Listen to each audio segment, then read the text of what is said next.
Okay, Chris, if I said to you, there's the Forbes rich list in front of me, top 10 richest people in the world. Yeah. If I say name 5 of them, I'm pretty sure you could do that. So go and try it. Who are 5 of the richest people in the world? Elon Musk. Yeah, he's number 1. Jeff Bezos. Number 2. Guy who owns LVMH. Yeah, Bernard Arnault. Yeah, and number 3.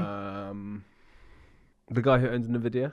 No. Jensen Horn. Still no. Wasn't no the first. Wasn't yes the first time. Isn't yes when you spell his name out. I actually couldn't tell you another one. I don't know that much. What are you talking about? How useless are you? Have you ever heard of Bill Gates? Oh, do not say Bill Gates. No. Have you ever heard of Mark Zuckerberg? Yeah, Zuckerberg. Yeah, you heard of these guys? Money, yeah. What about Larry Page? Sound Yeah. familiar? You're not very good at this, are you? All right. Well, that's actually a very good segue into what we are going to talk about. That's the 10 richest people in the world. But every year, Forbes creates a new list, right, of the wealthiest people in the world. And this year, there are 10 new entrants into this list. They're people who, just like Sergey Brin and Larry Page, you'll never have heard of. Right. And so interesting for us to discuss not just like, you know, who these guys are, but like how they made their money. What did they do? So these are 10 of the new richest people in the world. So joining us on this list, we've got a chicken shop owner kind of guy. Right. What, like fried chicken shop? Yeah, I mean, pretty much like a chain of fried chicken shops. So make it to be a billionaire. I mean, insane money. Just you wait for his story. Okay, we've got a guy who owns a gold mine. I mean, that makes sense. Yeah. How is he new? We only started last week. The exploitation has been quite fast. And also, not that surprising, but a crypto billionaire. Yeah, that one feels about right. And there's some other fun ones as well. All right, let's get into it. Our first freshman. The Shein. Is that how you say it? Shein? Shein? Shein. The Shein. Of course I have. We're trying to do respect to the Mandarin language here. Are we doing a good job? I thought, because I've heard people say Shine. Well, either way, we're keeping all of this in, so just get on with it. The Shein trio. Yeah. Trio? No, I think on trio we've got trio. Got it. The Shein trio. Yeah. Maggie Gu, Molly, Mao, and Ren. Don't know how to say that. Shouking. Which is, Shein is obviously the fast fashion powerhouse that we all know. You know, crazy rise, massive growth. Always in the news for probably the wrong things, you know, like low cost labor, poor quality product, taking advantage of people, etc. But those three are on the Forbes list and are worth a net worth of 4.2 billion. Yeah, that's pretty cash, right? So in total, you know, pushing $13 billion worth of ownership and equity there at Shein. Yeah, and can you guess how many items Shein introduces every day? To their website or to landfill? I'm guessing probably 500 on their website, of which 400 are landfill. So they add between 500 to 2,000 new items to their website a day. Jesus. A day. Have you ever shopped on Shein? I haven't. I mean, I don't shop in most places. But I presume like my wife would have at some point ordered things from there. But all I ever read is negativity. But I remember talking to someone about this, and they were like, everyone says it's really, really bad. But obviously, like, if you've got the opportunity to buy something you want for a low price, you just do. I mean, at the end of the day, anyone who shops at Shein is going to hell. And I say that having bought 2 items at Shein. What did you buy? That's very appropriate. Like once for Burning Man, a gold like shirt and short combo. It's disgusting. And the only place you could buy clothes that ugly would be Shein. And I bought a really great tiger coat, basically, tiger print coat for Glastonbury this year, which kept me warm at night. I think that cost like 20 quid. So I haven't been quite able to work out how much slave labor went into that. But like, I will admit that I felt horrendous buying it. The thing is, obviously, people are very moralistic about this. But like, here's an interesting fact. The Shein app is one of the most downloaded shopping apps globally. That does make its morals better, yeah.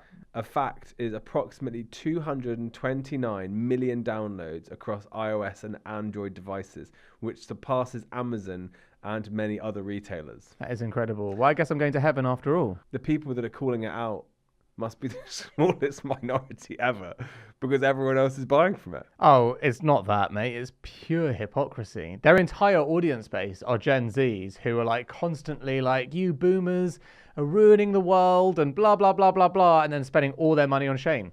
It's like the hypocrisy is crazy. And that's their target market. Yeah. It's Gen Zs all over the world. You can't possibly have that successful a business. It's not just dickheads like me buying tiger coats going to Glastonbury once a year. It's people buying it day in, day out. 500 to 2,000 new items of clothing a day. Yeah. It's insane. And it's more popular than Amazon. So basically everyone's buying from it. Yeah. Maybe At least I was honest about it. Maybe I'm the only Where's your person who's t-shirt from? Shein. Can you imagine? Temu. Can you imagine? H&M. It's either H&M or Arket. Arket. It's Arket. Because all my t-shirts are from Arket. And B, Arket is H&M, isn't it? Yeah, it is. It's the fancier Arket. It's the less child labour Arket. Why? It's adolescent labour. Yeah. But I am like typical man in that like I find 2 or 3 pieces of clothing I can wear and I just buy loads of them. Yeah, same. That's what I'm saying. I've got 10 of those black t-shirts that you're currently wearing as well. Yeah, and 10 of the white t-shirts that Jay is currently wearing. And they cost a little bit more than Shein. Yeah, just a little bit. They're still going to hell though. Why do you think that Shein has done so incredibly well? Because I mean, it's not like you can't buy cheap clothes elsewhere. Yeah, you can buy cheap clothes elsewhere. You've got an unbelievable e-commerce experience in lots of different places. Why is it doing so well? No, like I used to work in fashion, so I actually could not tell. No, I know. Thank you. This is, I presume, a comment just for the podcast listeners. Anyone watching me will see this masterclass in Fashion? couture. Yeah. Basically, what they do really uniquely is they built a technology engine that enables them to mass produce fast fashion lines on the latest trends. So the way that the fashion industry generally works is you have your fashion weeks led by the trend masters, your Karl Lagerfelds, your Fendis, whoever, and they do the London Fashion Week, New York Fashion Week, all of them, right? They just go around and that's a cycle. They're debuting the styles that are going to be popular for the next season, and at that point all the retailers jump on trying to make those clothes, and obviously in a responsible fashion cycle you've got to source the product, you've got to make it, etc. So it's a little bit late, high quality, etc. It's the thing that Zara got really like globally famous for doing this stuff so quickly and at such a good price.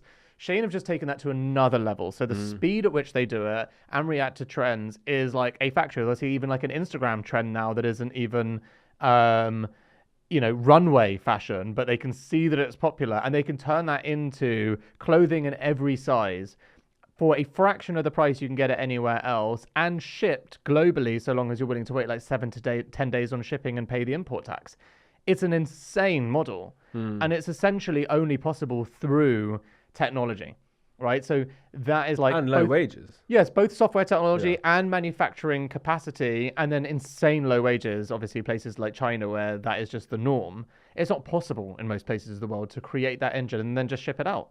In reality, everyone that's buying from Shein knows that this is absolutely morally questionable. But my God, do we look good? Well, there we go. I mean, another way to think about it is they're like an algorithm company, right? So as soon as they get an inkling of something coming out that looks like it's going to be trendy, fashionable, a big hit, they're able to turn on a sixpence, get it out, produced, and shipped globally, and also market it really well. And then if you think on the other side, who are the people that want that, right? Who are the people who are desperate for the latest trend, the latest culture, looking great, etc.? Is Gen Zs. It's the youngest generation that's able to buy products, but they don't have much money. So there's this weird dance between their morals that they virtue signal to the world and the fact that actually their egos say they'd like to look good. Everyone's buying from Shein. Yeah. I don't think it's a young person thing. I think everyone's just looking at their personal outcome from buying the product is just less expensive for them. Yeah. But they might just not admit to it. No, totally. Everyone but you. You look awful. That's it. Todd Graves. Do you know who that is? I don't. Think of him as modern day Colonel Sanders. Todd Graves is the new chicken man on the scene. So, Raising Cane's is the name of the company? Has to be. Only in America can you get that big doing that. That's so true. I mean, only in America could you have a company worth billions called Raising Cane. I mean, that's also the thing is that when you come from the UK and you think about business generally, like even small businesses in America are massive in context. Yeah, totally. So this guy, his college business plan for Raising Cane's, it received the lowest grade in the whole school. And he worked as a boilermaker and fisherman to raise startup capital because everyone thought that he was a fucking joke. And he's now grown it to over 700 locations across 35 states. It's absurd. I've never heard of that. Hey, and we think it's niche. Yeah, I mean, that's crazy. People like you and I would go to startup funding competitions and like whatever, or like go see VCs and stuff. I mentioned that he got his startup capital from working as a fisherman. What do you think he was fishing? He actually got his startup capital from being a fisherman. Yeah. This guy's a legend. I have no idea. Honestly, no idea. Obviously, the answer is salmon fisherman in Alaska. I love the idea that a guy is a salmon fisherman in Alaska to fund his fried chicken in the deep south. This guy's an absolute dude. Yeah, he is quite cool. I just can't believe you get to 700 locations funding it yourself. Well, also, what would you do if your business idea was rejected by everyone? Would you, because you got the lowest class in the school as well, right? So would you just be like, okay, everyone else is right? Because that's what's really cool here, right? He's like, okay, everyone else is wrong, I'm right. Yeah. No one else will give me a job. No one's giving, totally. No one's giving me money. I'm going to go be a salmon fisherman in Alaska until I've saved up enough money to open my chicken shop. It's a nice lesson to anyone watching who hasn't got good grades recently. Yeah, because, fish salmon. Ultimately, go fishing. Next on the list, William Goldring and family. Spirits and acquisitions. Okay, so this guy is worth $6 billion. Yep. From alcohol. So the question is, can you name any Goldring family brands like off the top of your head? Do you know who he is or what they are? Again, like absolutely no idea. Like never heard the name before. So did you go to university and did you used to get wasted? Yes. Okay. So do you remember Fireball? No. Did you never have that? What is it? Oh, it's fucking gross. It's like spicy alcohol that like you have in shots and it's horrendous. No. All right. What about Pappy Van Winkle? No. Terrible name. I never had that either. That? No. It's shocking. I was going to say, why are you so cultured when I'm not? Okay, but here's one that you all know. Buffalo Trace Whiskey. No. No, you really are uncultured. Have you heard of Carling? Yeah, it wasn't that, but it sounds like your kind of thing. All right, Southern Comfort. I have heard of Southern Comfort. All right, finally. Okay, well, they didn't make that, but they did acquire Southern Comfort for $544 million in 2016. Wow. So $6 billion from selling alcohol that people would neither want to drink or name. So in fairness, these guys are a bit of a dynasty. So just looking at it here, the Goldrings family involvement in the alcohol industry spans the Prohibition era, its repeal and the consolidation of the spirits industries in the late 20th and early 21st century. So these guys have been going for like a couple of hundred years. Probably why the names are so bizarre, because you would never come up with those names nowadays, but they're like historical names, right? Indeed. I just did a little look up as well, and turns out there's 1.3 milligrams of gold in every bottle of Goldschlager. So there you go. All right, I've got a better one for you. It's more interesting. Yep. Andrea Pignatoro, the Bond villain of financial software. Imagine that title. Okay, so his net worth is $27.4 billion. Jesus. More money than Jesus, actually. How much money do you need to make the list? Well, how much money did Jesus make? That's the right amount. He's famous because, have you heard of this company called Ion? I-O-N. I hadn't heard of Bill Gates, so no. That's true. You haven't heard very much. Ion Group is a company that he started with just £10,000. So I guess the starting point is, £10,000 isn't nothing. Actually, most people who start a business out of nowhere don't have £10,000 to invest. If you gave most people 10,000, would they start a company and then build a wealth of 27 billion? Absolutely not. No. So he starts with 10 grand in 1998. He builds what is known as Ion's software processors, whatever the hell that means. Don't worry about it. How much money do you think they process in trades per day? And just to make this a shorter game, it's in the trillions. God, I was going to say like a billion, but hey, I'm miles off. 40 trillion trades go through their software platform every single day. They're one of those companies that have basically like grown big by acquiring loads of other companies. So to date, they've acquired over 30 different companies. Wow. Pretty sick. So I've never even heard of them. So who uses the actual software? No, it's a good question. It's not really people like you and me, right? It's people like our sponsor, Wise. 48 of the top 50 banks in the world all rely on and use their software. Not a bad customer. Not a bad customer. Over the last decade, Chris and I have started over a dozen businesses. It's not something we're particularly proud of, by the way, but it means we've had a lot of exposure to different business banks. You try one, you're not so happy, you try another, you're not so happy. The cycle goes on. By this point, between us, we were laughing, but we tried them all. There was one we actually hadn't, and it's because they're newer, and we weren't really familiar with the fact that they had this option. So we wanted to try that based on our own knowledge and compare it. And I tell you what, it is head and shoulders above, and we are thrilled to be using and partnering with Wise Business. Basically, Wise Business is the only account you need to get paid, pay employees and suppliers, and manage your business's money in multiple currencies. Exactly. With Wise, you can do business across the world, pay, get paid, and manage your business's international money with ease. And look, here's the thing. You actually save money as you grow. No hidden fees, no sneaky markups on exchange rates, and no ongoing subscription costs. It's like finding money in your pocket that you didn't know was there. But my favorite part, and this is crucial, it's just so damn easy to use. I know because I'm the one who set it up for this company. Thank you. Yeah, I mean, lazy. I was never going to get you to do it. But anyway, you can make payments in as little as a few seconds, and it integrates with all your business software. You can easily withdraw funds from Amazon, Stripe, and more in multiple currencies. And it connects to accounting softwares like Xero and QuickBooks. But damn, what about security? Well, as you know, every time you try and log in and take money out of the account without checking with us first, the security is amazing. They've got two-factor authentication, a 24/7 customer support team, and a fraud team working around the clock to keep Chris off our money. I could go on about all of the amazing features, but seriously, when you're a small company or even just starting one, there's already so much going on that having a payment service that's quick, easy, and by the way, most importantly, reliable is just an absolute necessity. And for that reason, we use Wise. If you want to get on board, it's simple. Just head to wise.com/business to learn more about how Wise could work for your business. He's had 10 grand to start this company up, and he's got to a business worth $27 billion. What would you do if you had 10 grand to start up a tech company? 10 grand, I would look to an outsourced team and try and put together a very basic MVP product which helps my consumer get some value add. And then I would think, because I don't have much money, I would think, how do I get that product to market and distribute itself?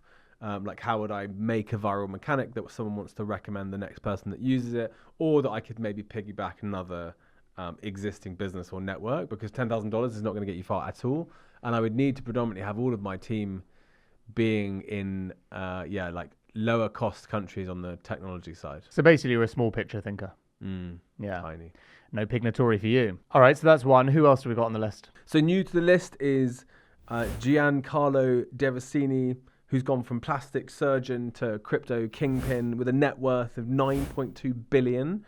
And the key point here for me is one, how do you go from being a plastic surgeon to being a crypto aficionado? Well, both of them are going to be living in Miami. Lots of people in Miami that do crypto. Lots of people in Miami do plastic surgery. Yeah. 2, it's all fake, isn't it? Well, I mean, I don't know enough about stablecoin and I don't know enough about Tether. Can you tell us a little bit? All I heard you say is I know loads about plastic surgery. So what have you had done? Yeah, well, not yet. Yeah, you seem very clear about what you don't know. Well, early 30s. Yeah, so. No mention on the other stuff. Okay, so you don't know anything about Tether or stablecoins? I don't really even know what a stablecoin is. All right, so a stablecoin, any cryptocurrency that's designed to have a relatively stable price, typically through being pegged to a commodity or currency like the dollar, or it just has its supply regulated by an algorithm. So Tether's business model is ingenious in its simplicity. By holding reserves to back its token and generating profit from the interest on those reserves, it's created obviously a very lucrative business. To give you an idea, in 2023, with higher interest rates, the model led to a staggering $6.2 billion in profit. And so to wrap this up, Devasini, he's got 47% stake in this business, which is worth $9.2 billion. Yeah. So what do you reckon that makes Tether? That's probably 20-ish billion? 20-ish. Yeah. I mean, I'd love to get him on the show. I mean, to be the idiot in the room for a second, it sounds like Tether just holds US dollars and makes interest on them. Kind of. I mean, that's not that smart. Smart enough. Smarter than you. Yeah. I mean, it feels too good to be true, which is what I always say to anything involved in crypto. Yeah, that's pretty fair. And as someone who's been nice and heavily involved in crypto, I can confirm you're right. It often is. It often is. Just every story is like, hey, this thing is like so incredibly it almost smart. always ends. And then it's like, hey, the guy was on the cover of Forbes, and then it's like, the guy's in jail for 2 decades. Yeah. So next on the list is Charles Liang, with a net worth of 3.1 billion. Weak. Pretty light work. Did you know that he started, as a lot of tech billionaires do, in the garage? Doesn't surprise me. If you ask me where did he start this company, I would guess the garage, right? Because it's just the synonymous place for all successful tech companies. It's like cooler now if you don't start in the garage. It's true. Yeah. I started in my mum's bedroom. Yeah, like how do you make it sound so so bad, your starting position? Where's like the worst place? I started in the penthouse suite at the at JP Morgan. But you know what I mean? Like, I started humble beginnings in the penthouse suites in JP Morgan. I often think if you own a garage, you probably do have to actually have a decent amount of money. That's a very good point. Like, that's a very good point. Most people don't have a garage. I don't have a garage. Start my business in Starbucks. Started my business using the parking permit for the parking spot outside my house. Yeah. Not residence, because we couldn't afford it at the time. Can you guess how many patents a person like that would own? I don't know. Well, I mean, how many patents can someone own? Like 10, unless he's like Nobel. No, so he owns 60 patents in servo technology. Patents. I don't know what to say. I know nothing about him. Can't even do basic research, can you? I feel like I'm better at the research. No, I mean, 60 patents in server technology. Christ. That's all I've got to tell Enjoy you. your 3 billion. I'd be just disappointed it's not more. Next on the list is Agoas Projesamito. Christ, butchered that. Beautiful. Mining Indonesian resources with a net worth of 7.1 billion. So quite commendable. Not bad. So for them to be a new entrance to the Forbes list and to be worth that much, where do you think this gold mine is? I don't know much about gold mines, to be honest. Necker Island. So the gold mine is in Papua in Indonesia. Okay. And I think that the story of this is that is it recently nationalized?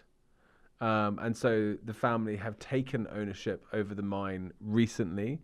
So it feels like a very... kind of got oligarch energy going on here. Yeah. Russian oligarch type. You know, I've been given some of the nation's infrastructure. I now own the trains type vibe. Yeah. That's what I'm getting. We could be completely wrong, though.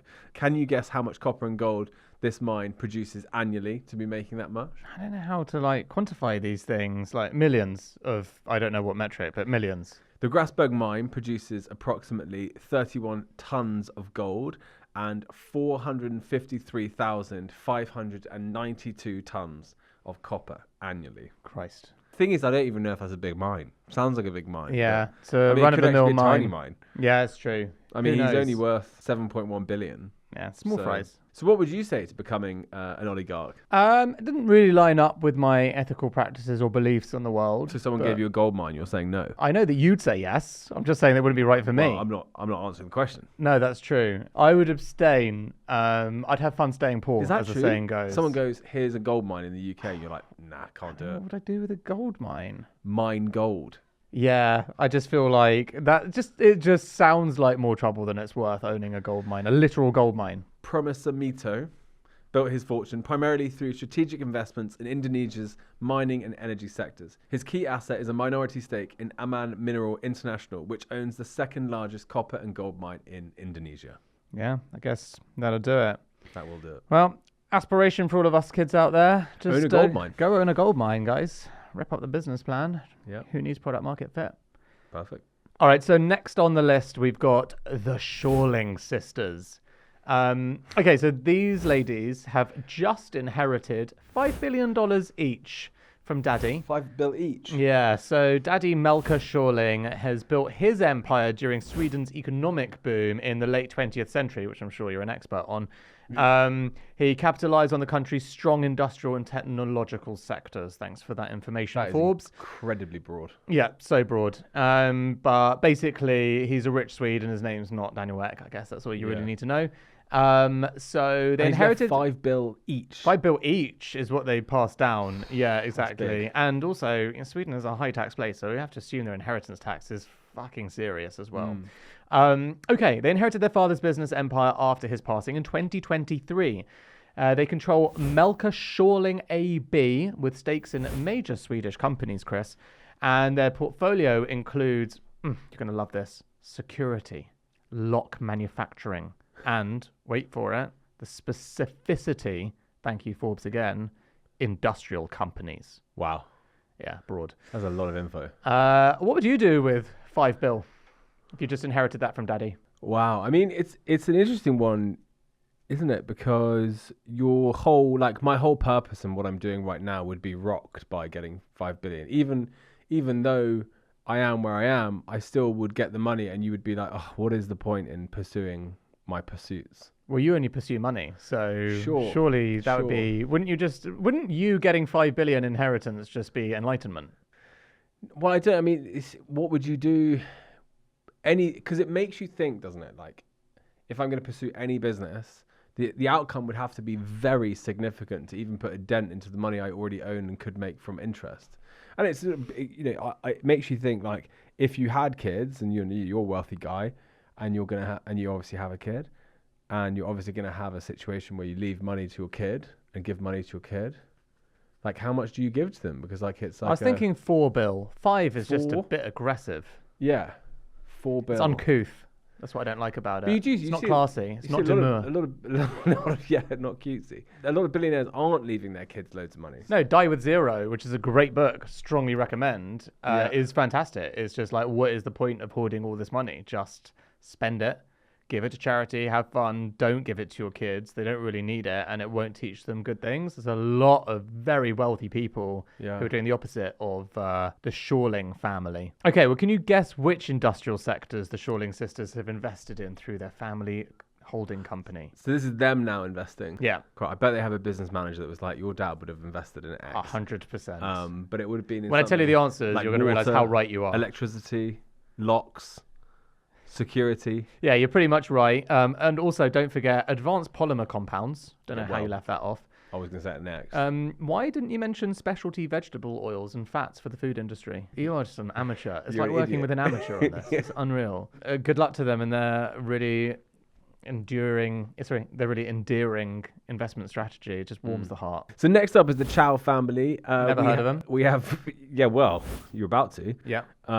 If you wait. Sorry. There's 3 of them. 2 of them work in the company. Albert and James with a net worth of 5.1 billion each, and just a 5 billion net worth for Dorothy, who doesn't work in the company. Oh, hold on a second. Dorothy gets 0.1, so she gets what, 100 million less, Yeah. but because she doesn't have to do a fucking thing. Yeah, I mean, So the other guys get up for 100 million if I've already got 5 billion. I'd rather not work, I think. Surely Dorothy's smashing this deal. Billion's 1,000 million. Little intervention from Jay, Yeah. producer Jay, who's just updated our level of insight here. Yeah, so Dorothy doesn't not Dorothy work. does work. Dorothy works. Hopefully she earns 101 million a year. I presume she makes good money. And Dorothy's husband is the owner of Publix, the sort of supermarket chain in America. Well, so he's probably a billionaire as well. Easy. Really? Easy.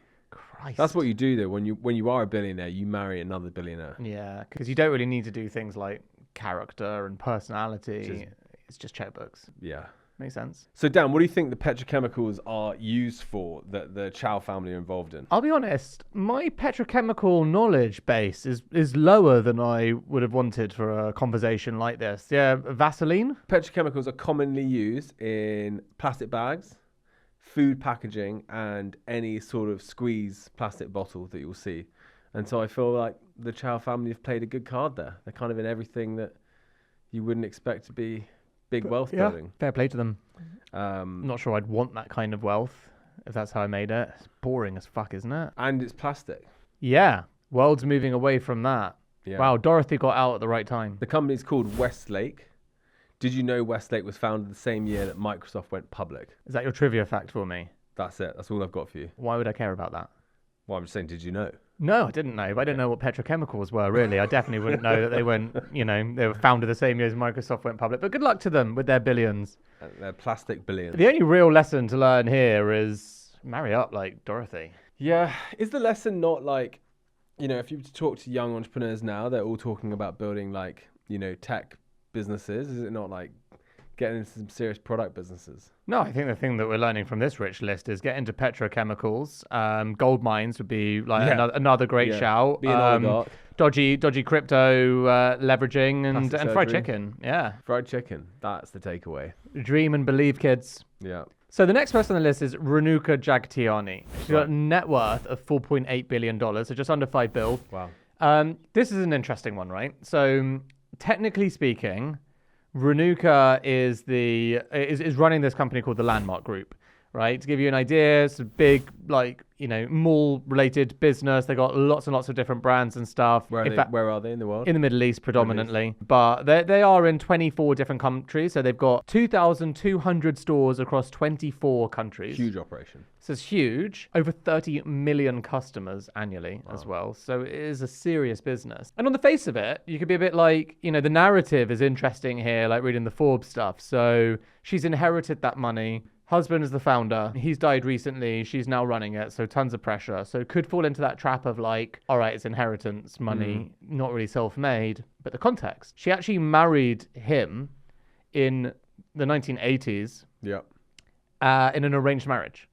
And it was pretty much at the same time that the company started. Every kind of way that you cut it, like her original job for what it's worth was like chief designer for one of the brands. So they've been together for 40 years. Yeah, exactly. So they've been together basically the whole time. And the company's been going for 40 years. Right, exactly. So, or just over. But in reality, they've basically been building it together. Like the silent co-founder, like Jeff Bezos' wife never gets any credit for Amazon. Exactly.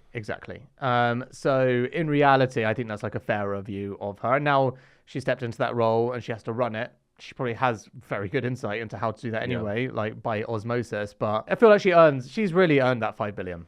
Yeah, 40 years. Yeah, it's not bad.